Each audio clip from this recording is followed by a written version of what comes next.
Okay, so we have been talking about limits, and the reason we're talking about limits is to be able to define the derivative. The derivative is what we're going to learn about today. It's the main tool that we use in Calculus 1, differential calculus, and we're going to explain what it is and then actually answer the original problem. If you remember, we introduced at the very beginning the tangent line problem. And so, first of all, we're going to define what we call the derivative of a function at a particular point A. Okay, the derivative of a function at x, or input or independent variable value of A. We're going to denote that this way. It's f, and there's this little mark here we call prime mark, and when we read this f prime of A. Okay, f prime of A is what we say. And here's the definition. F prime of A is the limit as h approaches 0 of this thing, which should look familiar. This should look familiar, right? This is the difference quotient. So if you forgot, we're going to go back through this and explain what's happening geometrically. But clearly you can see this limit is an indeterminate form as is. If I plug in h equals 0, everyone notice that you get 0 over 0. Right, this is indeterminate, and so we're going to have some work to do to evaluate this limit. And that's the whole point of why we spent so much time talking about limits. So the derivative is defined this way, of course, provided this limit exists. Now, we've talked about situations where limits don't exist, and so there are points where a function's derivative at a point does not exist. An alternative way of defining the derivative is this way. The limit as x approaches a of f of x minus f of a over x minus a, and I'll explain how these two are connected. So with this, we can now define the tangent line of the graph of the function f at the point p a comma f of a. So if I want to find the equation of the tangent line, how do I define that tangent line in order to find the equation? Well, we know we have a point, right? A comma f of a is a point on that line. Well, now the slope of that line, the slope of the tangent line, is defined as the slope passing, the line rather passing through the point P, that's given, right, with slope f prime of a. So the derivative we're going to see is indeed the slope of the function at that point. So let's take a look at an example here. And I'm going to sketch the graph of a function. Here it is. So I've drawn our function nice and smooth, continuous. But this is what we're going to use to illustrate. And so what I'm interested in finding is the slope, or the equation, ultimately, of the tangent line to the graph of the function f at x equal a. So right at that point. Okay. Of course, the coordinates of that point, what are they? What are the coordinates of that point? It's a comma f of a. All right, input comma output. That is that point P we're talking about. So what is that? We talked about as the line that just touches, or just touches the graph at that point. It's not like this where it intersects the graph over here, or where it intersects over here. But locally, right, anywhere on an open interval about A, if I look just in that little region there, it should just be touching it. Okay. Well, that's not a very good definition. What do we mean by that? I mean, you could understand geometrically what we're talking about, but how do we make that a little more rigorous, which is what we want to do. So this is the tangent line we want to find the equation of.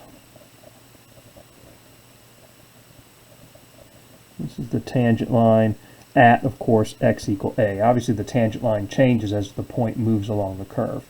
But if we're trying to find it at this point, how do we do that? Well, here's how we do that. First of all, we're going to pick another point at some distance from a. I'm going to call that a plus h. So that, assuming that must mean what? That h is a positive number, and the distance between these two are h, right? So I just add h to a, and I get here. So I'm going to assume h is positive, and of course I get from that another point on the graph, right? and this point has what are its coordinates? A plus h, comma what? F of a plus h. Right? And then I can, from this, sketch a line connecting these 2 points. If you remember, this is called a secant line. Let's draw that line connecting those 2 points here. So that line right there is a secant line, and the question is, what's the slope of this line? What's the slope of this line? Well, it's the vertical change of the horizontal change, right? Obviously, the horizontal change, if I go from point A, comma, f of a to point what? A plus h, comma, f of a plus h. Horizontally, the run, right, is just h. What's the vertical change? Well, it's the difference between the y-coordinates here, which would be f of a plus h minus f of a, all divided by h. So I hope this looks familiar. This is the same analysis we did when we were talking about the tangent line problem. Okay, so the slope of this green line, you'll see that in the limit definition. Go back up here. Do you see that? This part right here, the difference quotient, that's what the difference quotient was. It was the slope really of a secant line. Also represents what the average rate of change of the function from a to a plus h. But it's just the slope of this line, right? So we can find that slope at any time because we have 2 points, right? But the question is, what's the slope of this tangent line? The purple line here, there's only 1 point. And you say, well, the green line is certainly not the same slope. In fact, the purple line, as I have it drawn, has a positive slope. The green line has a negative slope. But what we're going to do to get an estimate for the tangent line, we're going to use this secant line as an estimate. Not very good right now, but what we want to do is let h get smaller. As h gets smaller than it is right now, a plus h is going to move to the left, right, closer and closer to a. As h gets smaller, then this point moves along this curve. If I cut h roughly in half, right, there I'm now at that point. If a plus h is now here, so I make h smaller, right? Then what is my corresponding secant line? Let me draw that. All right, still using our same point of interest, a comma f of a. And now, right, there is our new secant line. And at least now that slope is positive, right? So at least we're getting closer to the slope of this tangent line. How can we get a better estimate? Well, we can let h get smaller, so I can let h, become half again, right, as much, right? And now we're here connecting these 2 points.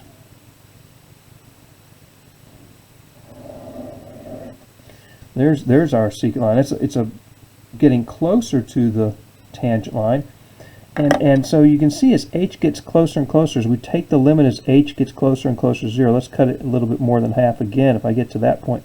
By the time we get to that point, look at the secant line. Right? Do you see it's getting closer and closer to that tangent line? I'm not going to draw any more because it's going to be hard to see that, but as this point here begins to move closer and closer, we can make h as small as we want, right? What can we make h? It's approaching what?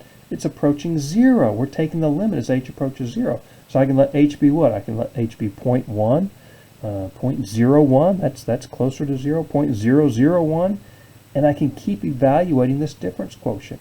Think about it numerically, right? I'm simply finding the limit. I'm seeing what is this expression here? What is the slope of this secant line approaching? And geometrically, we see what it is. It's approaching the slope of the tangent line. I could also do this if h were negative, where I would be having a point back here, and then my lines would be, the slopes of my secant lines would still be approximating the tangent line. They would be moving this way as h got closer and closer to 0. And so you can see, if that limit does indeed exist, that we're going to get the slope of this tangent line. And that is the point. So the slope of the tangent line is equal to f prime of a, which is the limit as h goes to 0 of this thing. Okay. Now the alternative definition has this. How is this connected to that? Well, if I were to let a plus h just be x, this arbitrary x, then we're taking the limit as what x approaches a, right? And this point is now, this point would now be the point x comma f of x. And we would have the same thing as x approaches a, the limit is x approaches a, right, of this f of x minus f of a, which would be the difference of the y coordinates, over what, x minus a, that's the horizontal change, right, that's the slope in this case. So really, this is really the same thing as this. We've just replaced x with a plus h. That's all we've done. Okay. Let's, first of all, geometrically think about this. How can you estimate, without doing any algebra, the derivative at a point? Well, you're going to draw, like I did this purple line, a line that just sort of touches the graph. Now when we do that, there's a little bit of wiggle room in terms of what we could do, but we want to estimate anyway. And let's see how this works. Here's a function, graph of the function g here, and I want to estimate g prime of negative 2. Okay. I don't want to find g of negative 2. If I want to find g of negative 2, clearly the output when x is negative 2 for the function g is 0 because the point negative 2 comma 0 is on the graph.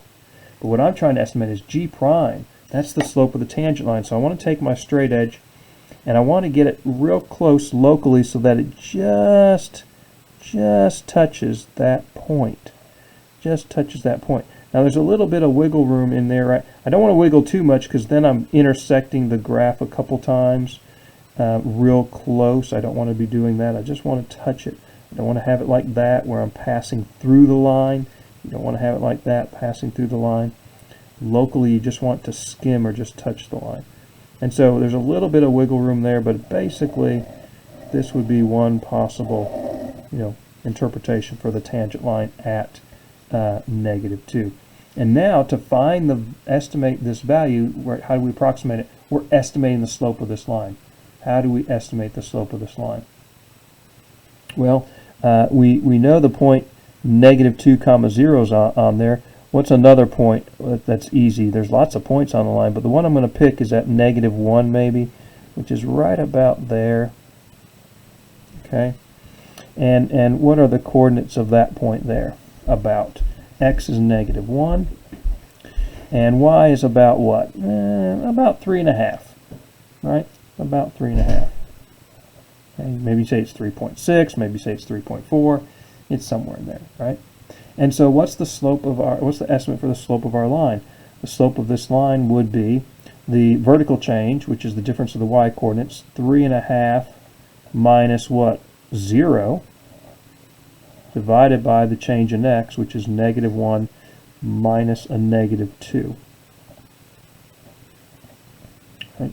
And so what does this become? 3.5 over 1, which is 3.5. And we kind of knew that as we're moving up. We can see clearly I go over 1, I go up 1, 2, 3.5. So there's my estimate, and that's going to be the estimate for the derivative. Okay.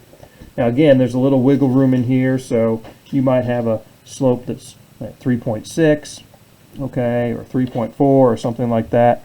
But you clearly got to be careful. If we get to a slope of, say, what if the slope was only 2, right, go over 1, up 1, 2, then that's clearly not the case, right? That it's not just touching, it's kind of passing through locally there. So there's got to be, there's a little bit of wiggle room in there in your estimate, but it should be close to that. Okay, certainly it's positive for sure because the slope is positive. What about g prime of 1? Okay, let's go to the graph of the function again at 1. So clearly at 1, the value of the function looks to be about 1.5, right? Input 1, output 1.5. But we're not looking for the output to the function g. We're looking at its derivative, g prime, which is the slope of the tangent line at that point. So now I'm going to draw a tangent line at that point. Now, it's a little curvy here, so the tangent line that you draw could have a little bit of variation there. Locally, we only want to hit the graph just once. Now, once we get outside that between my fingers, right? So locally, I only want to hit it once. But once I get outside that, I might hit the graph. And in fact, I'm going to over here, right? Because it goes down, so I'm going to hit it again. But just locally, we want to just touch that point. And so let me sort of estimate then if I can, what that might look like. So there's my estimate for my slope. And again, I'm going to find a couple of points there. This looks pretty close to -1, 2, maybe a little bit more like -1 point something, 2, but I'm going to say about -1, 2. And over here it's about 3, 1. So it's about 3, 1 there, and it's about -1, 2 about. And so it's, again, I'm just finding 2 reference points, but the point is, what's the vertical change going from -1, 2 to 3, 1? No, it's 1, 2, 3, 4 is the horizontal change. The vertical change, rather, is what going down 1.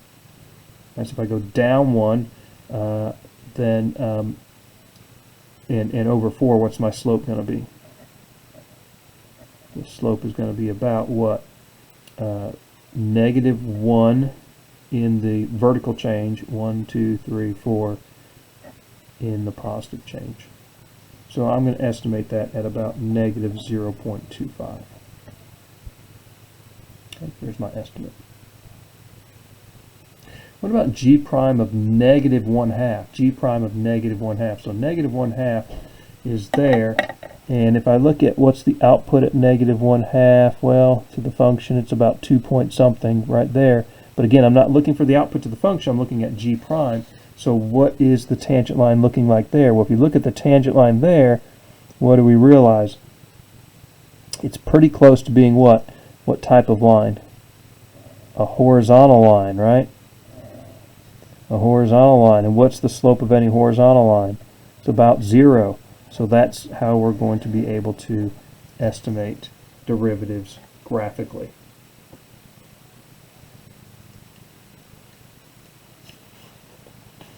Okay. So in the next video, we will look at actually applying now this limit definition. We'll apply the algebra part of it. So this is good because, if you're trying to do the algebra, as we're going to start in the next video, using these limit definitions, we can make little mistakes. But if we think about the graph of the function, if we're able to see it, and we can visualize and see right away, well, I know the graph, the derivative rather, at -2 should be close to 3.5. So we can see if our answers seem reasonable. Okay, so we'll continue with this in the next video.